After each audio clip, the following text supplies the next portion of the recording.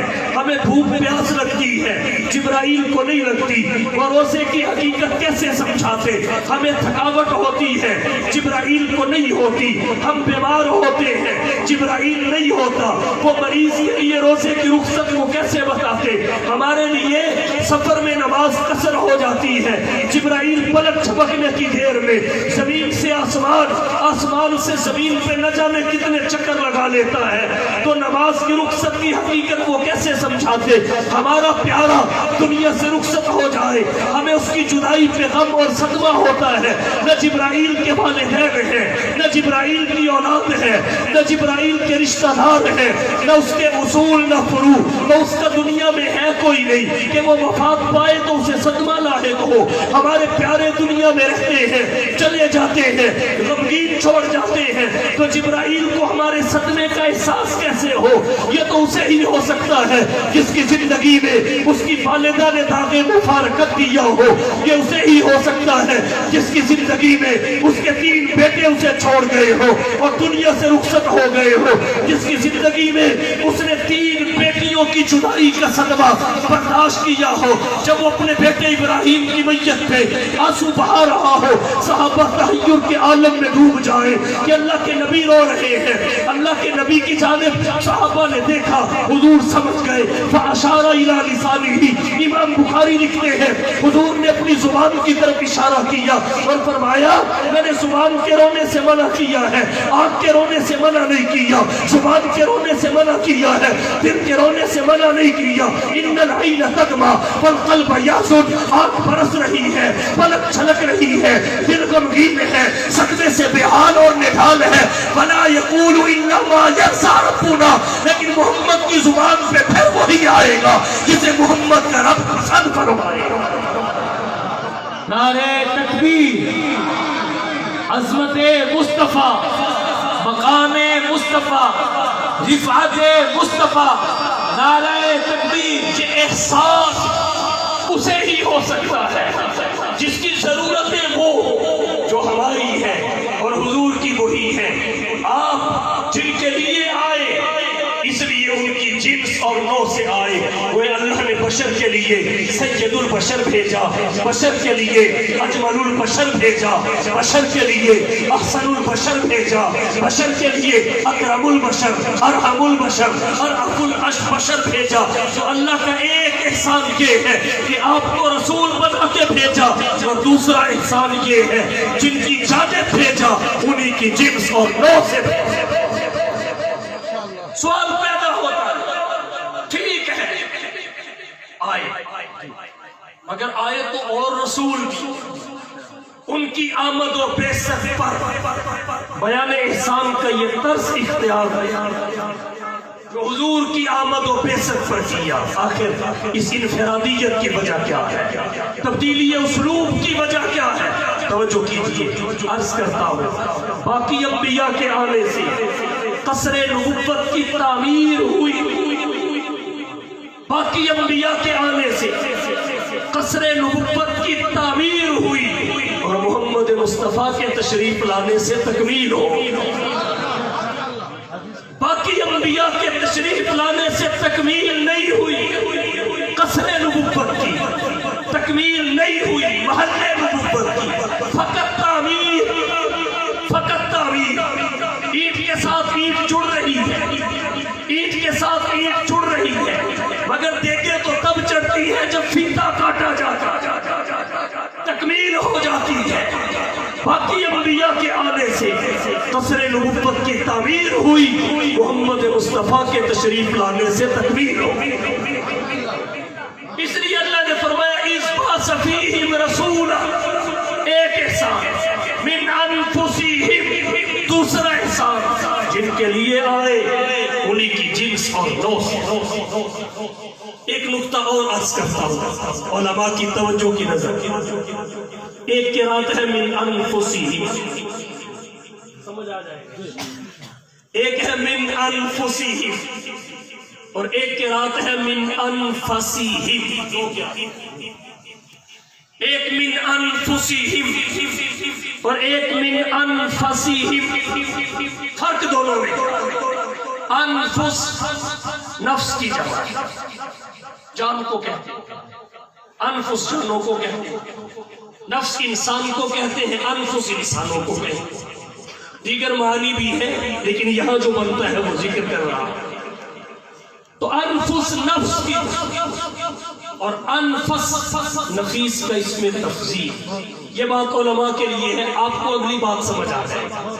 انفس نفیس کا اسم تفضیل، یہ دوسری قرات۔ نفیس کسے کہتے ہیں، انفس کسے کہتے ہیں، اس کو یوں سمجھیں، ایک ہے عظیم بڑا، ایک ہے اعظم سب سے بڑا، ایک ہے عظیم بڑا، ایک ہے اعظم سب سے بڑا، ایک ہے حسین خوبصورت، ایک ہے احسن سب سے خوبصورت۔ اب یہ نفیس نفاست والا، حسن و جمال والا، ایک ہے انفس سب سے زیادہ نفاست، سب سے زیادہ حسن و جمال والا۔ تو ایک قرات انفسہم اور ایک انفسہم، سب سے زیادہ نفاست والے، سب سے زیادہ حسن و جمال والے، مگر کون؟ جن میں سے حضور آئے، حضور نہیں، جن میں سے حضور آئے، آپ کے آباء و اجداد جنہیں قرآن کہتا ہے ساجدین وَتَقَلُّبَكَ فِي السَّاجِدِينَ، آپ نہیں، آپ کے اصول، آپ کے آباء و اجداد، انہیں قرآن کہتا ہے انفسہم۔ جب ان کی نفاست کا یہ عالم ہے، ان کے جمال کا یہ عالم ہے، تو محمد مصطفیٰ کی نفاست اور جمال کا کیا کنارہ ہوگا؟ آپ کی نفاست اور جمال کا کیا کنارہ ہوگا؟ اس کو تو اللہ نے ظاہر ہی پورا نہیں۔ امام قرطبی رحمت اللہ علیہ نے تفسیر قرطبی میں لکھا ہے اللہ نے اپنے نبی کے پورے جمال کو ظاہر نہیں کیا، اگر اللہ پورا جمال ظاہر کر دیتے تو دنیا میں آج کوئی نہیں تھی جو جمال مصطفیٰ کی تاب لا سکتا۔ کیا کہنے آپ کے حسن و جمال کے، آج دنیا حسینوں کے حسن پہ ناز کرتی ہے، لیکن حسن محمد جیسے حسین پہ ناز کرتا ہے۔ نازا ہے جس پہ حسن وہ حسن رسول ہے، نازا ہے جس پہ حسن وہ حسن رسول ہے۔ یہ کہکشاں تو آپ کے قدموں کی دھول ہے، اے رہروان شوق یہاں سر کے بل چلو، یہاں سر کے بل چلو، طیبہ کے راستے کا کانٹا بھی پھول ہے۔ وہ دیکھ لو وہ جا رہے ہیں ایک جانے والے، ادھر میری طرف وہ جا رہے ہیں ایک جانے والے، آج کی بات نہیں کر رہا، بہت پہلے کی کر رہا، وہ جا رہے ہیں ایک جانے والے۔ جب اس عرض مقدس پہ پہنچے ہیں، جھکے ہیں، نالین قدمین سے اتارے ہیں، اتار کے بغل میں رکھ لیے ہیں، مریدین دیکھ کے تڑپ گئے ہیں، حضرت یہ کیا ماجرا ہے؟ عرب کی سنگلاخ زمین میں ہے، کنکریلی وادیاں ہیں، نکیلے پتھر ہیں، آپ کے قدموں میں لگیں گے، لہو لہان کر دیں گے، آپ جوتے پہن کیوں نہیں لیتے؟ تو عشق رسول سے معمور کردار کا حامل گل عشق رسالت میں ڈوب کے کہتا ہے، ارے پگلو تمہیں کیا پتا، اس عرص مقدس کے ادب کا تقاضا تو یہ ہے کہ یہاں نانوتوی پلکوں کے بل چل کے جاتا، اس عرص مقدس کے ادب کا تقاضا تو یہ ہے کہ نانوتوی یہاں پلکوں کے بل چل کے جاتا، لیکن کیا کروں میری بساط سے باہر ہے، اس لیے جوتے ہی اتار کے بغل میں رکھ لیے ہیں کہ نانوتوی کا جوتا صدیوں کے بعد اس عرص مقدس پہ نہ لگ جائے۔ اس عرص مقدس کی شان یہ ہے کہ اس پہ محمد مصطفیٰ احمد مجتبیٰ حبیب کبریاء فخر الانبیاء سید الورا شمس الضحیٰ بدر الدجا رہبر و رہنما لا یمکن الثنا مکین گنبد خضرا بلغ العلا کشف الدجا سرور کونین ساقی کوثر شافی محشر ہادی و رہبر آمینہ کے لال محبوب رب ذوالجلال صاحب الحسن والکمال شفیع المذنبین راحت العاشقین رحمت للعالمین کے وہ مبارک قدم لگے جن کی شان صرف فرش زمین پہ رکھنا ہی نہیں عرش فرش پہ جانا بھی۔ تکبیر، شان مصطفیٰ، شان مصطفیٰ، عاشق رسول، عاشق رسول حضرت مولانا قاسم نانوتوی، حضرت مولانا قاسم نانوتوی، حضرت مولانا قاسم نانوتوی، سر پکف سر بلند، سر پکف سر بلند، خطیب اسلام حضرت مولانا شاہ نواز فاروق۔ آج دنیا حسینوں کے حسن پہ ناز کر، محمد جیسے حسین پہ ناز کر، محمد جیسے حسین کیا کہیے؟ حضرت حسان بن ثابت نے کہا احسن منک لم تر قط عینی، احسن منک لم تر قط عینی واجمل منک لم تلد النساء، خلقت مبرعا من كل عیب کأنک قد خلقت کما تشاء۔ اللہ کے حبیب آپ سے بڑھ کر حسین، محجبین، ناظرین، رحمت للعالمین، خاتم النبیین میری آنکھ نے نہیں دیکھا، آپ سے بڑھ کر حسین میری آنکھ نے نہیں دیکھا، اور نہ دیکھنے کی وجہ یہ نہیں کہ دنیا میں آیا مگر حسان نے نہ پایا، بلکہ نہ دیکھنے کی وجہ یہ ہے اجمل منک لم تلد النساء، آپ سے بڑھ کر جمیل رب نے نہیں بنایا، پھر آپ صورت کے ہی حسین نہیں بلکہ آپ سیرت کے بھی بہترین ہیں، آپ کی صورت میں جمال ہے، آپ کی سیرت میں کمال ہے، نہ آپ کی صورت میں عیب ہے، نہ آپ کی سیرت میں عیب ہے، آپ کی صورت بھی بے عیب ہے، آپ کی سیرت بھی بے عیب ہے، خلقت مبرعا من کل عیب، آپ کو ہر عیب سے پاک پیدا کیا گیا۔ یہ کیسے ہوا؟ یہ ایسے ہوا، حسان نے فرمایا میرا تخلص یہ میرا تخیل یہ ہے کأنک قد خلقت کما تشاء، کہ مصطفیٰ کو خدا نے ویسے بنایا جیسے مصطفیٰ نے خود چاہا، کأنک قد خلقت کما تشاء، کأنک قد خلقت کما تشاء۔ کیا کہیے آپ کے حسن و جمال کی؟ ام المومنین صدیقہ کائنات، صدیقہ بنت صدیق حضرت عائشہ رضی اللہ تعالی عنہ۔ کون عائشہ؟ ہو میرے ماں باپ قربان اس مقدس نام پر، ہو میرے ماں باپ قربان اس مقدس نام پر۔ عائشہ کے سینکڑوں احسانات ہیں اسلام۔